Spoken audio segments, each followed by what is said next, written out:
Сәлем достар, бүгін біз өте дәмді творожное булочки дайындайтын боламыз. Бұл булочки өте жұмсақ, әрі өте дәмді, әрі пайдалы булочки. Видеоны соңына дейін қарап, мені қолдап отырыңыздар. Ең алдымен ыдысымызға жылы сүтті, ашытқыны, бір ас қасық ұнды салып, жақсылап араластырамыз. Бұл бізде апарамыз көтерілгенше бетін жауып қоямыз. Көтерілген апарамыздың үстіне жұмыртқаны, тұзды саламыз. Қантты салып, барлығын жақсылап біркелкі болғанша араластырып аламыз. Массамызды біркелкі етіп араластырып болған соң үстіне ұнды аз-аздан сала отырып, араластырып отырамыз. Ұнның барлығын бірден салып жіберуге болмайды, өйткені кей жағдайларда ұнның барлығын салып қойсақ, қамырымыз қатты болып, бөлгілеріміз жұмсақ болмай қалады. Қамырымыздың басы біріге бастағанда қолымызбен жақсылап илейміз. Басы бірігіп әдемі бола бастағанда үстіне ертілген сары майды құйып, жақсылап илейміз.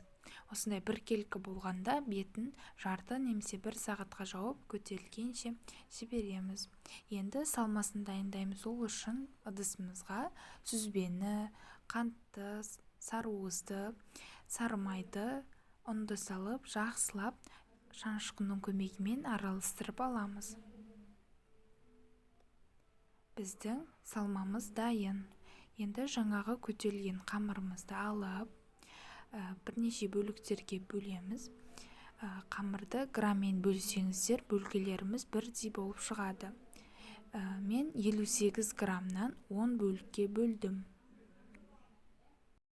Содан соң әр қамырды видеода көрсетілгендей етіп, домалақтап шығамыз. Видеодағы көрсетілген әдіспен домалақтасаңыздар, тез әрі топ-томалақ боп дөңгеленеді. Әр қайсысын осылай жасап шығамыз. Бір домалақ қамырымызды алып, оқтаудың көмегімен орташа қалыңдықта жайып шығамыз. Қамырды тым жұқа жайып жіберуімізге болмайды, өйткені қазір салмасын салғанда қамырымыз ажырап, жұқа болып тесіліп қалуы мүмкін. Домалақ болып жайылған қамырымыздың шетін осылай бас аяғына жеткізбей кесеміз. Сосын 2 шай қасық салманы салып, видеода көрсетілгендей етіп орап шығамыз.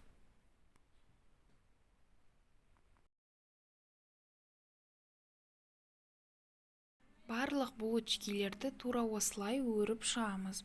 Содан соң булочкилерімізді противенге орналастырып, жан-жағына жұмыртқаны жағып шығамыз.